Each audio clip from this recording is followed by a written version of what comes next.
بسم اللہ الرحمن الرحیم بسم اللہ الرحمن الرحیم وقال علیہ السلام لا قربۃ بالنوافل اذا اضرت بالفرائض، مستحبات سے قرب الہی نہیں حاصل ہو سکتا جبکہ وہ واجبات میں سد راہ ہوں۔ امیر المومنین علیہ الصلوۃ والسلام فرماتے ہیں کہ لوگ جو بھی کام کرتے ہیں، درغور کرنا ہے، یا اللہ کی طرف سے ان پر فرض کیا گیا ہے، واجب ہے، نہیں کریں گے تو اس پر عقاب ہوگا، یا یہ ہے کہ نہیں اللہ تبارک و تعالیٰ کی طرف سے فرض نہیں ہے، واجب نہیں ہے، لیکن اللہ کو پسند ہے، اس کا محبوب ہے، اگر یہ کام کیا جائے تو یہ تقرب الہی کا سبب بنتا ہے، نہ کرے تو اس پر عقاب نہیں ہے۔ جس کام کے نہ کرنے پر عقاب ہو، سزا ہو، اس کو واجب کہتے ہیں، اور جس کام کے کرنے پر ثواب ہو لیکن نہ کرنے پر عقاب نہ ہو، اس کو مستحب کہتے ہیں۔ امیر المومنین علیہ السلام فرما رہے ہیں لا قربۃ بالنوافل، نوافل نافلہ کی جمع ہے، مستحب جس کو ہم کہتے ہیں، فرائض فریضہ کی جمع ہے، واجب۔ فرمانا یہ چاہتے ہیں کہ مستحبات کی بجا آوری، مستحبات کو بجا لانا، اس صورت میں تقرب الہی کا سبب بنتا ہے کہ اگر وہ واجب کے راستے میں رکاوٹ نہ ہو، واجب کو ضرر نہ پہنچائے۔ ایک دو مثالیں سمجھنے کے لیے، اگر ایک شخص 2-2:30 بجے اٹھ جاتا ہے، نماز تہجد بھی پڑھتا ہے اور بھی نوافل پڑھتا ہے، تلاوت بھی کرتا ہے، سب کچھ کرتا ہے، لیکن اس سب کچھ کرنے کے بعد اتنا تھک جاتا ہے کہ پھر صبح کی واجب 2 رکعات اس کی رہ جائیں، امیر المومنین فرماتے ہیں اس مستحب میں کوئی تقرب نہیں ہے جو واجب کے لیے سد راہ بنے، جو واجب کو ضرر پہنچائے، نقصان پہنچائے۔ بے شک تیرے لیے نماز شب پڑھنا باعث تقرب الہی ہے، بے شک وہ کار ثواب ہے، بے شک اس کی بڑی عظمت ہے، لیکن اس صورت میں کہ اگر وہ تیرے واجب کو ضرر نہ پہنچائے، واجب کو نہ روکے۔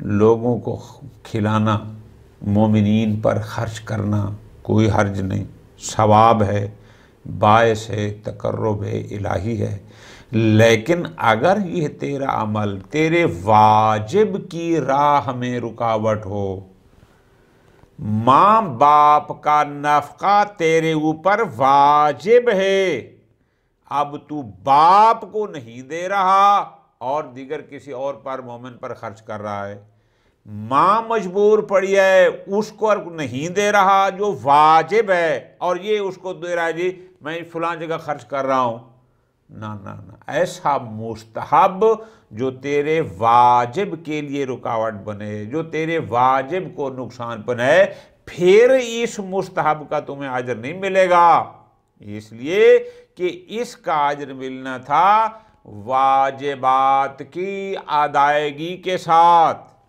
تیرا والد تیرا محتاج ہے، تیری والدہ یعنی والدین ضرورت مند ہیں، ان کا نفقہ تیرے اوپر واجب ہے، ان کا جو نفقہ ہے، جو ان کی ضروریات ہیں وہ پہلے پوری کر لے، پھر جا کے دیگر مومنین پر یا کہیں اور خرچ کر، مسجد پر دے، امام بارگاہ پر دے، کسی فی سبیل اللہ میں خرچ کر، تب تمہیں اس خرچ کا ثواب ہوگا۔ باپ اور ماں تڑپ رہے ہیں، ان کے پاس دوائی کے پیسے نہیں، ان کے پاس پہننے کو لباس نہیں، ان کی ضروریات پوری نہیں ہو رہی، اور جو تیرے اوپر واجب ہے تو ادھر نہیں دے رہا، اور تو میں جناب فلاں مسجد میں اتنا چندہ دے رہا ہوں، فلاں امام بارگاہ میں، فلاں نیک کام پر، یہ مستحب نہیں۔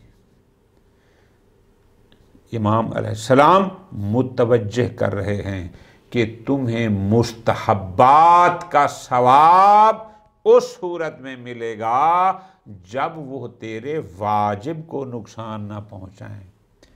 تو اب دیکھو اس میں ایک نکتہ یہ بھی ہے کہ آپ نے جتنے بھی اعمال خیر بجا لانے ہیں، جو نیک کام بھی کرنا ہے، پہلے واجب پھر مستحب۔ لیکن اگر آپ واجب کو چھوڑ دیں، واجب کی پرواہ نہ کریں اور آپ مستحبات کے پیچھے لگے رہیں، یہ پسندیدہ عمل امیر المومنین کی زبان میں کی نظر میں نہیں ہے، اور امیر فرماتے ہیں اس مستحب میں کوئی قربت نہیں جو تیرے واجب میں سد راہ بنے۔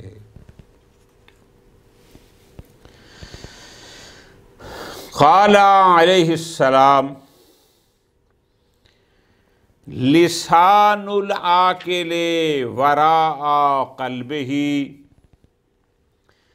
عقل مند کی زبان اس کے دل کے پیچھے ہے، وقلب الاحمق وراء لسانہ، اور بے وقوف کا دل اس کی زبان کے پیچھے ہے۔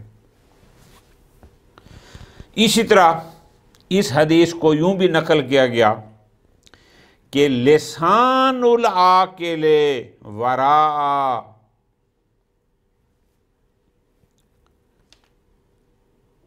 قلبہ،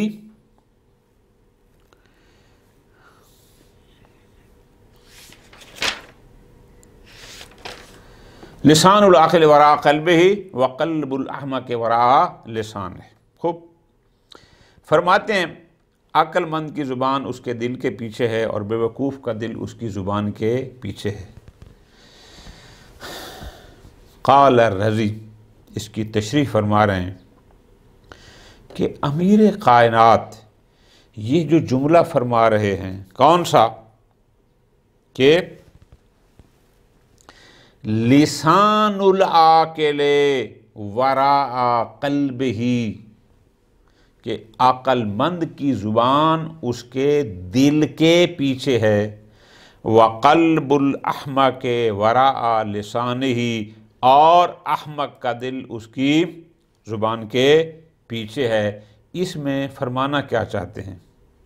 اسی طرح میں نے جیسے گزارش کی، ایک اور اس حدیث کو یوں بھی نقل کیا گیا ہے کہ مولا نے یوں فرمایا قلب الاحمق فی فیہ، کہ بے وقوف کا دل اس کے منہ میں ہے، وَلِسَانُ الْعَاقِلِ فِي قَلْبِهِ، اور عقل مند کی زبان اس کے دل میں ہے۔ معنی دونوں کا ایک ہے۔ اب ذرا غور کرو، لسان کہتے ہیں زبان کو، ورا پیچھے، احمق اس کا کل میں نے گزارش کر دی تھی۔ خوب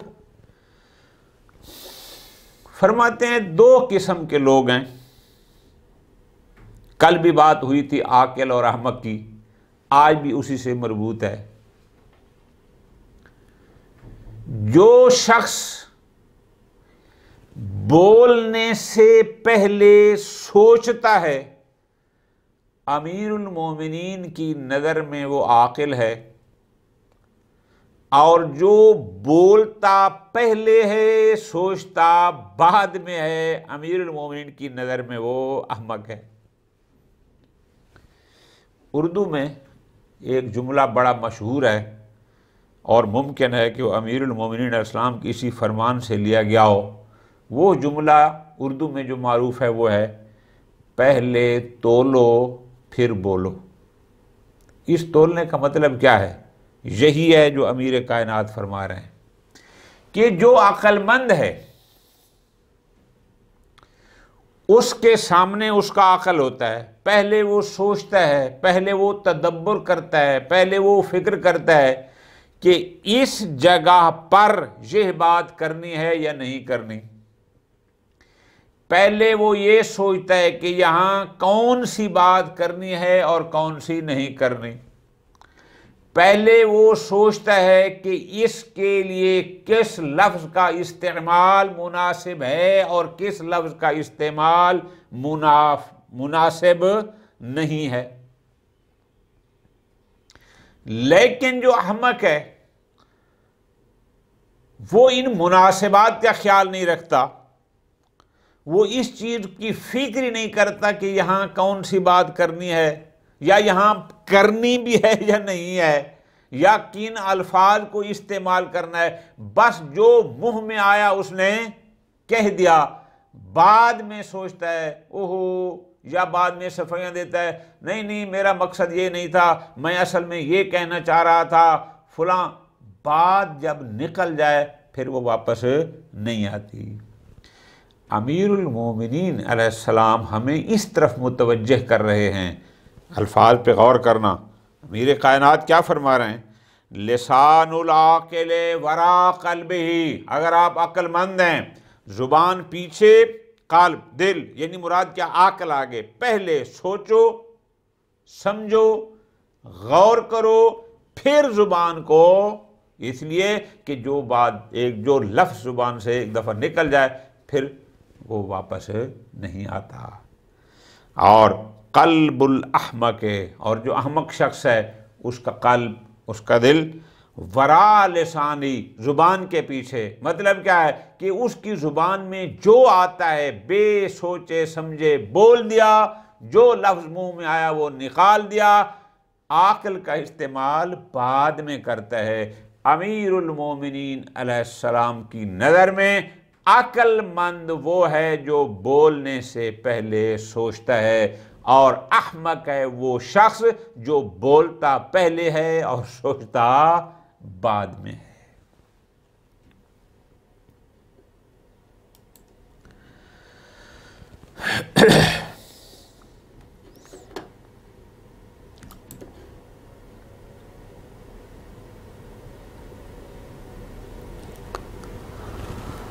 قال علیہ السلام، امیر المومنین علیہ السلام نے لبعض اصحابہ فی علت اغتلھا، اپنا ایک ساتھی، ایک صحابی تھا جو کسی بیماری کی حالت میں تھا، بیماری میں مبتلا تھا، علت یعنی بیماری، مبتلا تھا۔ امیر المومنین نے فرمایا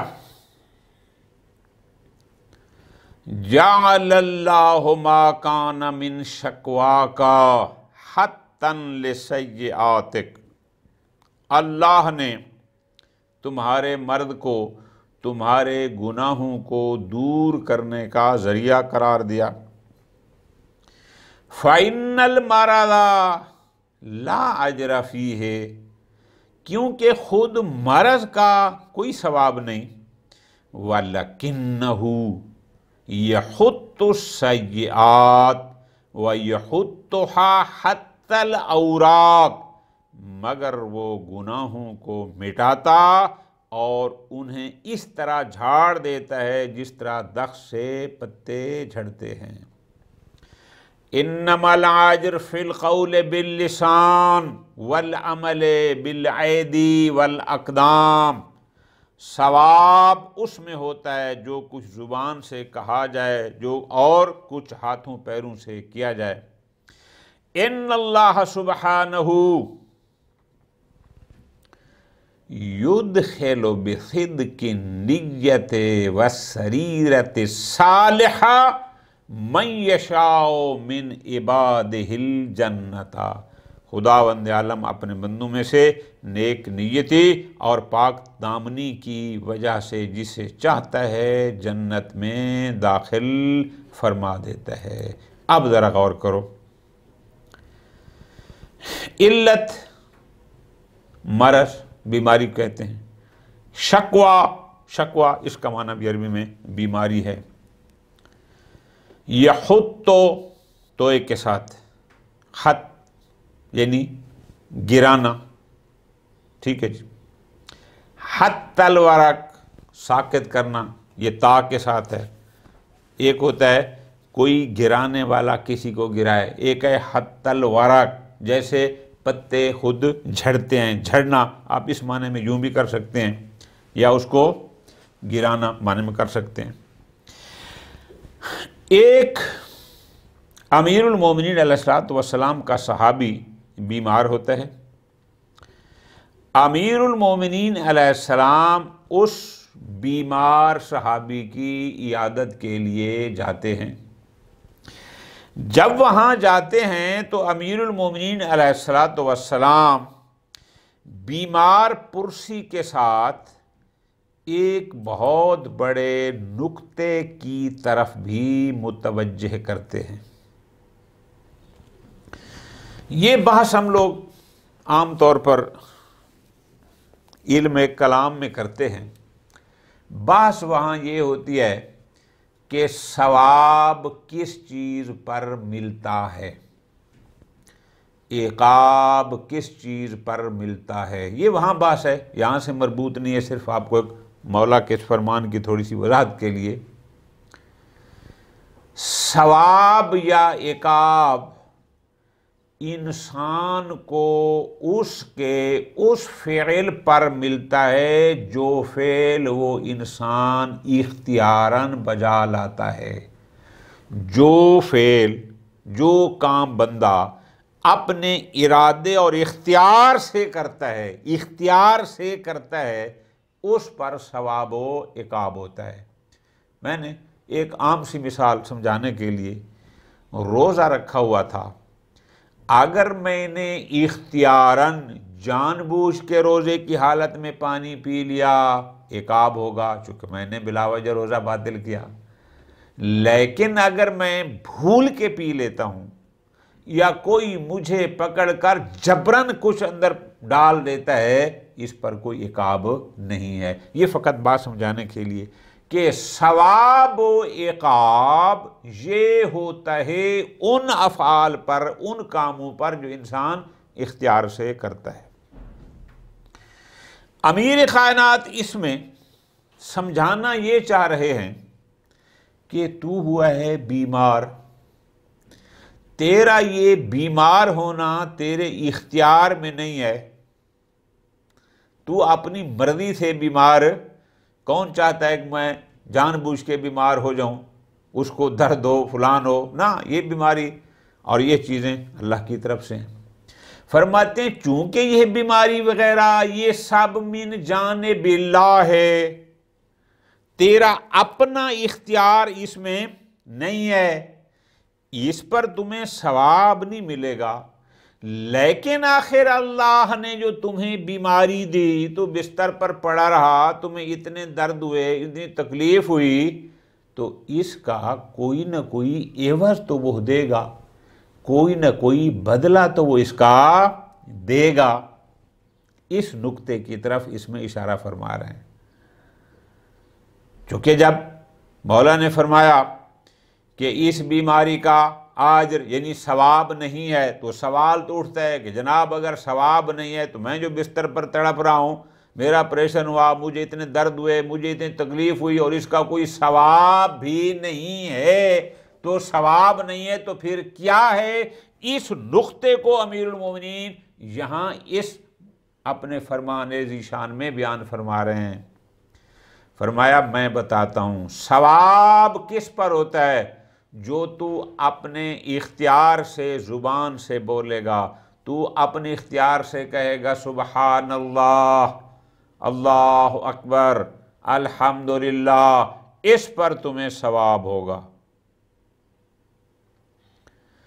تو اپنے اختیار سے اٹھ کر نماز پڑھے گا، کسی مظلوم کی مدد کرے گا، کسی بے کس کی مدد کرے گا، اس پر تمہیں ثواب ہوگا، چونکہ یہ کام تو اپنے اختیار سے کر رہا ہے. تو دل میں ایک قصد کرے، یعنی قصد کرے کہ میں نیک کام کروں گا، یعنی نیکی کا قصد کرنا یہ بھی تیرا ایک فعل قلبی ہے، اور اس پر بھی تمہیں ثواب ملے گا۔ کیوں؟ چونکہ جو تو نیکی کا قصد کر رہا ہے یہ اپنے اختیار سے کر رہا ہے، اور قانون یہ ہے کہ جو بندہ جو کام اختیار سے کرے اس پر ثواب و عقاب ہے۔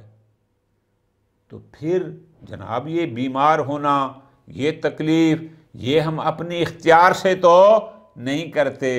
امیر کائنات اس میں فرما رہے ہیں کہ درست ہے اس پر ثواب نہیں، لیکن اس کا کوئی نہ کوئی عوض اللہ تمہیں دیتا ہے۔ وہ عوض کیا ہے؟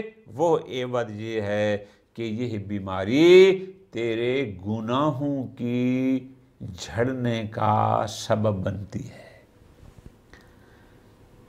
امیر المومنین واضح فرما رہے ہیں کہ یہ بیماریاں تیرے گناہوں کو کم کرنے کا سبب بنتی ہیں۔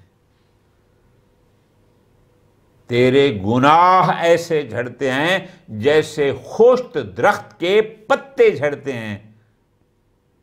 یہ بیماری جو تمہیں اللہ نے دی ہے، یہ جو تو تکلیف برداشت کر رہا ہے، اس کا بھی اللہ تمہیں عوض دے گا، اور وہ عوض کیا ہے؟ یہی جو امیر المومنین نے ارشاد فرمایا۔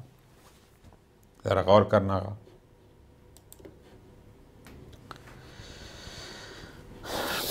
فرماتے ہیں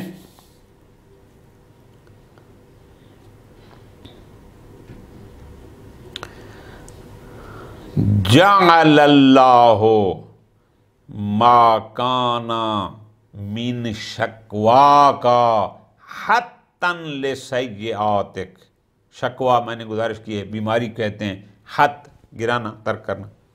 اللہ نے تیری بیماری کو تیرے گناہوں کے گرانے کا، چھڑنے کا، ساکت کرنے کا قرار دیا ہے۔ جعل اللہ، یعنی اللہ نے کہا تیری بیماری کیا کام کر رہی ہے؟ حتا لسیئاتک، یہ تیرے گناہوں کو جھاڑ رہی ہے، اس سے تیرے گناہ گر رہے ہیں، ساکت ہو رہے ہیں، ختم ہو رہے ہیں۔ اگلا جملہ فرمایا فَإِنَّ الْمَرَضَ، یہ جو بیماری ہوتی ہے، لا اجر فیہ، اس میں ثواب نہیں ہوتا۔ وہ جو میں نے گزارش کی، چونکہ ثواب تو ہوتا ہے اس کام پر جو انسان اپنے اختیار سے کرتا ہے، یہاں بندہ اپنے اختیار سے تو نہیں کر رہا۔ فرماتے ہیں درست ہے اس میں ثواب نہیں ہے، وَلَكِنَّهُ يَحُطُّ السَّيِّئَاتِ، لیکن اگرچہ ثواب نہیں، لیکن ایسا بھی نہیں ہے کہ تمہیں اللہ جو اتنی تکلیف دے رہا ہے، بستر پر پڑا ہے، تیرا آپریشن ہو رہا ہے، تمہیں درد ہو رہا ہے، یہ سب کچھ ہو رہا ہے، ایسا بھی نہیں ہے، بلکہ یہ بیماری وَلَكِنَّهُ، یعنی یہ مرض، یہ بیماری يَحُطُّ السَّيِّئَاتِ، یہ گناہوں کو گرا رہی ہے، وَيَحُطُّهَا حَتَّى الْأَوْرَاقِ، اور ان کو ایسے جھاڑ رہی ہے جیسے درختوں کے پتے جھڑتے ہیں۔ اس بیماری کی وجہ سے تیرے گناہوں میں کمی ہوتی ہے، تیرے گناہوں کا بوجھ کم ہوتا ہے، یہ اس کا اجر ہے۔ تو پھر بیماری پر ثواب نہیں، لیکن عوض ہے، عوض بئی معنی کہ یہ گناہوں کے جھڑنے کا سبب ہے، تو پھر ثواب کس پر ہوتا ہے؟ اشارہ کر دیا امیر المومنین نے اس بات پر کہ انما الاجر، جو ثواب ہوتا ہے، جو اجر ہوتا ہے، فی القول باللسان، جو انسان زبان سے بولتا ہے۔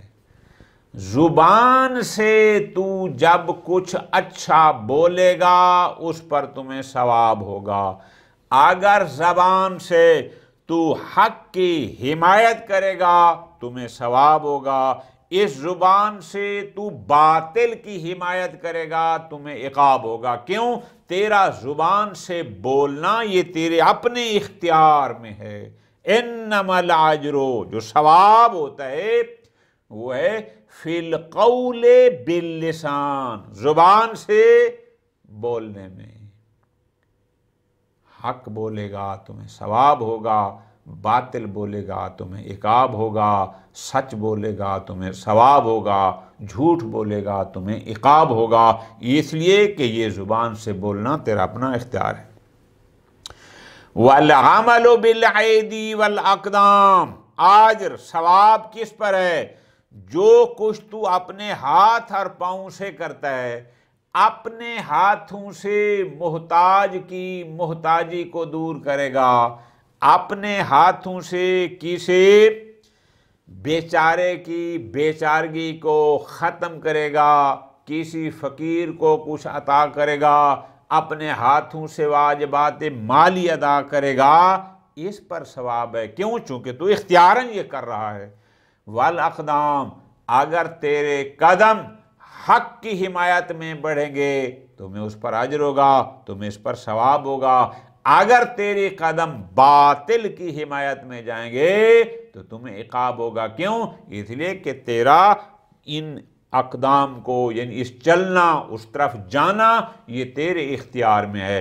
اب اگر وہ حق کی حمایت میں چلنا ہوگا تو اس پر ثواب ہوگا، باطل کی ہوگی تو عقاب ہوگا۔ فرمایا ان اللہ سبحانہ یدخلو، اللہ تبارک و تعالی داخل کرتا ہے، آگے آ رہا ہے، من یشاء من عبادہ الجنت، اپنے بندوں میں سے جس کو چاہتا ہے جنت میں، اللہ تعالیٰ اپنے بندوں داخل کرتا ہے بصدق النیہ، جس کی نیت صاف، تو ظاہر ہے جس کی نیت صاف ہوگی وہ کبھی برائی کا قصد کر ہی نہیں سکتا، جس کی نیت صاف ہوگی وہ شیطان کے چنگل میں آ ہی نہیں سکتا، جس کی نیت صاف ہے اس کا عمل بھی صاف ہوگا۔ فرماتے ہیں ان اللہ سبحانہ یدخلو، اللہ تبارک و تعالی داخل کرتا ہے جنت میں بصدق نیت، صدق نیت کے سبب، جس کی نیت صحیح ہو، وَالسَّرِيرَةِ الصَّالِحَةِ، جس کی طینت صالح ہو، پاک مزاج ہو، یعنی پاک طینت شخص ہو، اللہ تبارک و تعالی صدق نیت اور پاک طینتی کی بنیاد پر جس کو چاہتا ہے جنت میں داخل کرتا ہے۔ اب ذرا غور کرو، بہت بڑی بات ہے کہ اس لیے کہ یہ نیت یہ بھی ہمارے اختیار میں ہے۔ کئی دفعہ میں نے اس گزارش کی ہے، حدیثیں بھی اس بارے میں موجود ہیں۔ احادیث میں کیا فرمایا گیا؟ نیت المؤمن خیر من عملہ ونیت الکافر شر من عملہ، یہ روایت موجود ہے۔ اسی طرح پیغمبر اکرم صلی اللہ علیہ وسلم سے ایک روایت منقول ہے، روایت مستفیض ہے، لِكُلِّ امْرِئٍ مَا نَوَىٰ، کسی بھی شخص کو یا ہر شخص کو وہی ملتا ہے جس کی وہ نیت کرتا ہے، جس کا وہ قصد کرتا ہے۔ پس قصد کرنا یہ تیرے اختیار میں ہے، پس اگر تیرا قصد صالح ہوگا، اگر تیرا قصد درست ہوگا تو اس پر تمہیں اجر ملے گا، ثواب ملے گا، اور اگر وہ درست نہ ہوا، بد ہوا، برا ہوا، چونکہ تیرے اختیار میں ہے، اس پر تمہیں عقاب ہوگا۔ خداوند متعال ہمیں فرامین ائمہ خدا علیہم السلام کو سمجھنے اور اس پر عمل کرنے کی توفیق عطا فرمائے۔ وصلی اللہ علی محمد وآل محمد۔